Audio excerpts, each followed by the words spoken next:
मैं ईश्वर पिता को धन्यवाद देती हूँ कि आज यह मौका मिला है कि मैं आप लोगों को परमेश्वर के वचनों में से कुछ बांट सकूं। तो मैं भजन संहिता 111 और पद संख्या 1, यहोवा की स्तुति करो और सीधे लोगों की गोष्ठी में और मंडली में भी संपूर्ण मन से यहोवा का धन्यवाद करूँगा। मैं इस सुंदर वचन के द्वारा आप सबों को भाग्यराम ज्योत मंडली की ओर से स्वागत जनाती हूँ और साथ ही मैं हमारे पास्टर साहब जिन्होंने सॉन्ग सर्विस में अगुवाई की है उसको भी धन्यवाद। तो आइए हम सब कोई सभा को आगे बढ़ाते हैं और हिंदी में से गाएंगे 30 नंबर का गाना।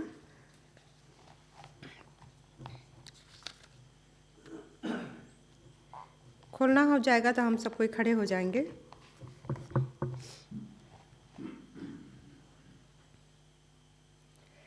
घर मेरा चमकदार सूरज सा, घर मेरा चमकदार सूरज सा, घर मेरा चमकदार सूरज सा, नील आसमानों पर।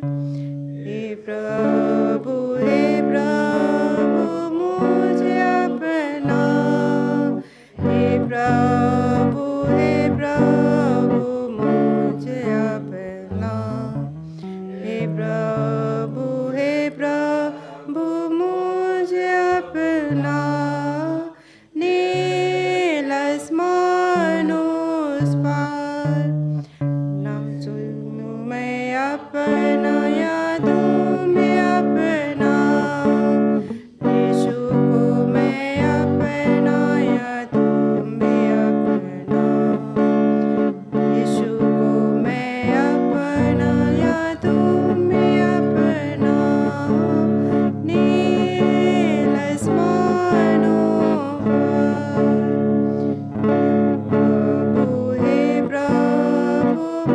मुझ न भूला, हे प्रभु मुझ न भूला, हे प्रभु मुझ न भूला, निज आसमानों पार।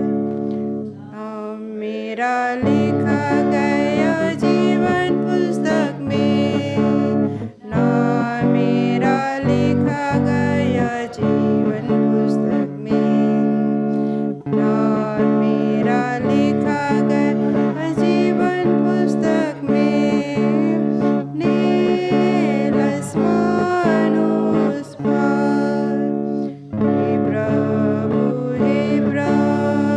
मुझ न भूला, हे प्रभु मुझ न भूला, हे प्रभु मुझ न भूला, नील आसमानों पार। आइए हम सभी अपने सिरों को झुकाएं और प्रार्थना करते हैं। हे महान स्वर्गीय पिता, हम आपको धन्यवाद देते हैं पिता, आज के सुंदर दिन के लिए। आपने हम सबों को पूरे हफ्ता भर स्वस्थ रखा है पिता, और संध्या के समय साबत शुरुआत में हम आपको धन्यवाद देते हैं, स्तुति आराधना करते हैं पिता, और प्रार्थना करते हैं पिता इस सभा में हमारे साथ हो, और जहाँ कहीं भी इस समय आपकी स्तुति आराधना हो रही है पिता, उन प्रत्येक को नाम बाय नाम आशीष दे, और पवित्र आत्मा के द्वारा हम सबों को के जीवन में अगुवाई कर। और क्या मांगे पिता, मांगने से आप सब कुछ जानते हैं। छोटी सी प्रार्थना आपके नाम से मांगते हैं, दया के सुन स्वर्ग में ग्रहण कर, आमीन।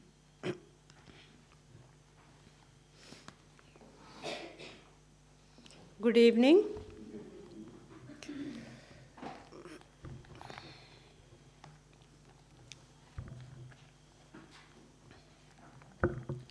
मेरा आज का विषय है कि मसीह लोग जो परमेश्वर को मानते हैं, पिता ईश्वर को मानते हैं, वे बहुत ज़्यादा दिनों तक जीवित रहते हैं।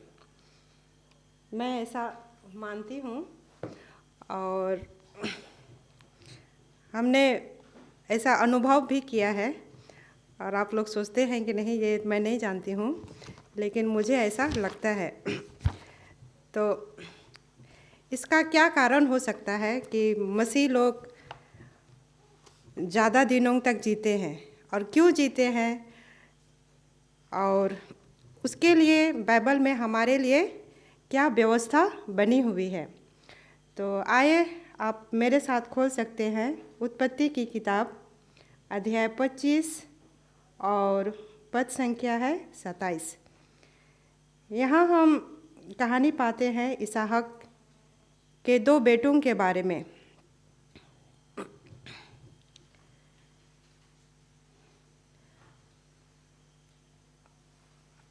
अध्याय 25 और पद संख्या है 27 और 28। फिर वे लड़के बढ़ने लगे और एसाव जो वनवासी होकर चतुर शिकार खेलने वाला हो गया, पर याकूब सीधा मनुष्य था और तबूओं में रहता था। इसहाक एसाव के अहेर का मांस खाया करता था, इसलिए वह उससे प्रीति रखता था, पर रेबेका याकूब से प्रीति रखती थी। यहाँ हम देखते हैं कि इसहाक के 2 बेटे थे और दोनों जुड़वा थे।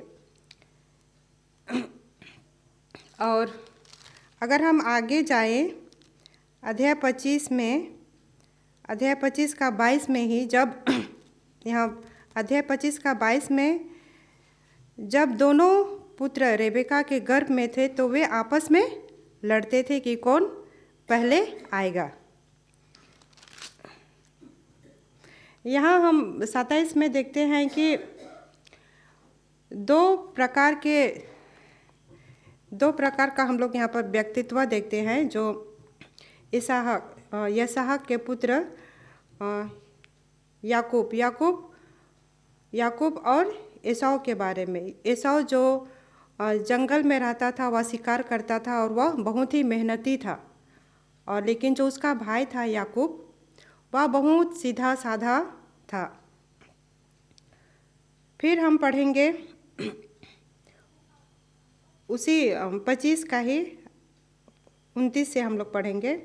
एक दिन याकूब भोजन के लिए कुछ दाल पका रहा था और एसाव जंगल से थका हुआ आया। तब एसाव ने याकूब से कहा, वह जो लाल वस्तु है, उसी लाल वस्तु में से मुझे कुछ खिला, क्योंकि मैं थका हूँ। इसी कारण उसका नाम एदोम भी पड़ा।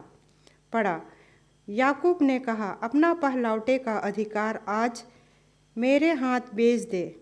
एसाव ने कहा, देख, मैं तो अभी मरने पर हूँ, इसलिए पहलौठे का अधिकार से मेरा क्या लाभ होगा। एक दिन जब एसाव जंगल से थका हुआ घर वापस आता है, तो उसे बड़ी भूख लगती है और वह अपने भाई से कुछ खाने के लिए मांगता है। पर याकूब बहुत ही चालाक था। वह अपने बड़े भाई से उसके जो पहलौठे का जो अधिकार है, वह अधिकार चाहता है।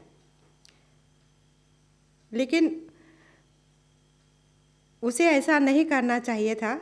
लेकिन जो पहलौठे का जो अधिकार है, और उस समय जब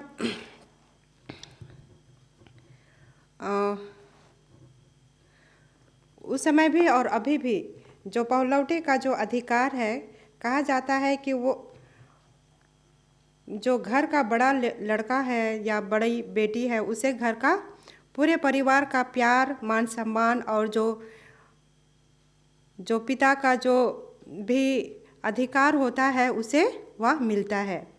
तो उसका छोटा भाई जो याकूब था, वह नहीं चाहता था कि उसके बड़े भाई को यह अधिकार मिले, और यह उसके लिए बहुत ही अच्छा मौका था कि वह अपने भाई से वह अधिकार ले ले। और एसाव जो था, उस समय वह बहुत ही भूखा था, और उस समय भूख से बढ़कर उसे और कुछ दिखाई नहीं दिया, इसलिए वह जो अपना जो पहलौठे का अधिकार था वह उसे दे देता है। और जो उसका पहलौठे का अधिकार था उस समय वह नहीं समझ सकता है कि यह क्या अधिकार है। अतः 33 हम पढ़ेंगे। याकूब ने उससे कहा, मुझसे अभी शपथ खा। अतः उसने उससे शपथ खाई और अपना पहलौठे का अधिकार याकूब के हाथ बेच डाला।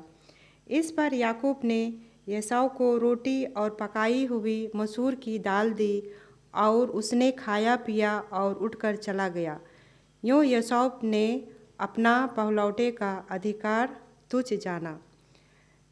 यहाँ एसाव को भूख से बढ़कर और कुछ दिखाई नहीं दिया। वह समझ ही नहीं पाया कि जो अधिकार वह अपने भाई को दे रहा है उसके लिए उसे कितनी बड़ी कीमत चुकानी होगी। और उस समय वह भूखा था तो वो उसका जो अधिकार था उसे वह तुच्छ मालूम पड़ता है। तो इस कहानी से हम लोग सीखते हैं कि भूख, यहाँ हमने देखा कि भूख की वजह से वह अपना जो पहलौठे का अधिकार था वह अपने भाई को वह दे देता है। उसी तरह हमारे जीवन में भी भूख ही नहीं, बहुत सारी समस्याएं आती हैं और हम ईश्वर के वचनों से हम लोग भटक जाते हैं और हम गलत संगति में पड़ जाते हैं, जिसके कारण से हमें जो ईश्वर की जो आशीष हमें मिलती है अधिक दिनों तक जीने की, और उनकी आशीष को हमें जो एंजॉय करने की जो आशीष मिलती है, हम उन सब चीज़ों से हम भटक जाते हैं और हम दुखी रहते हैं, बीमार होते हैं, जिसके कारण से हमारी आयु जब क्या होती है वो कम हो जाती है। और जब हम ईश्वर के वचनों में चलते हैं, जैसे हमारे लिए व्यवस्था बनाई गई है, हमारे लिए आज्ञाएं हैं 10 आज्ञा जो हम निर्गमन की किताब में पाते हैं अध्याय 20 में। यहाँ हमारे लिए व्यवस्था परमेश्वर की ओर से बनाई गई है। अगर हम इन व्यवस्थाओं को, इन वचनों को और इन आज्ञाओं को के अनुसार हम चले और इन आज्ञाओं को माने तो सचमुच हमारी आयु लंबी होगी और हम अधिक दिनों तक जिएंगे और हमारे शरीर में ना बीमारी होगी, ना हम दुख तकलीफ में रहेंगे और हमें परमेश्वर की बहुताई से हमें आशीष मिलेगी।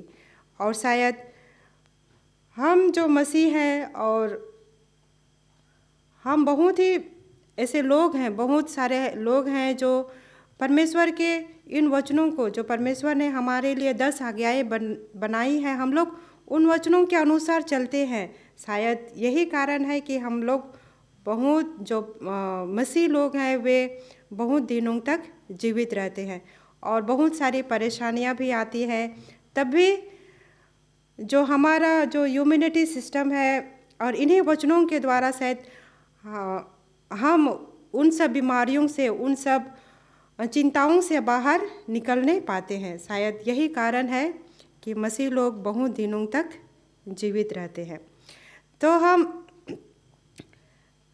हमें एसाव की तरह शैतान के राहों पर नहीं चलना चाहिए। अगर हमें भूख लगती है, प्यास लगती है या हमारे जीवन में कुछ भी तकलीफ आती है तो हम अपना जो अधिकार है, हमारा जो मसीह जीवन है, उन सब चीज़ों से हम ना भटके, बल्कि हमें परमेश्वर ने जो हमें व्यवस्था दी है 10 आज्ञा जो मानने के लिए हमें दिया गया है, हमें उन वचनों को याद करना है और हमें उन वचनों को बार बार पढ़ना है।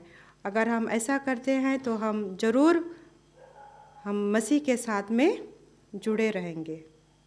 तो मैं इसी छोटे वचन के द्वारा आज का यह सभा को अंत करती हूँ।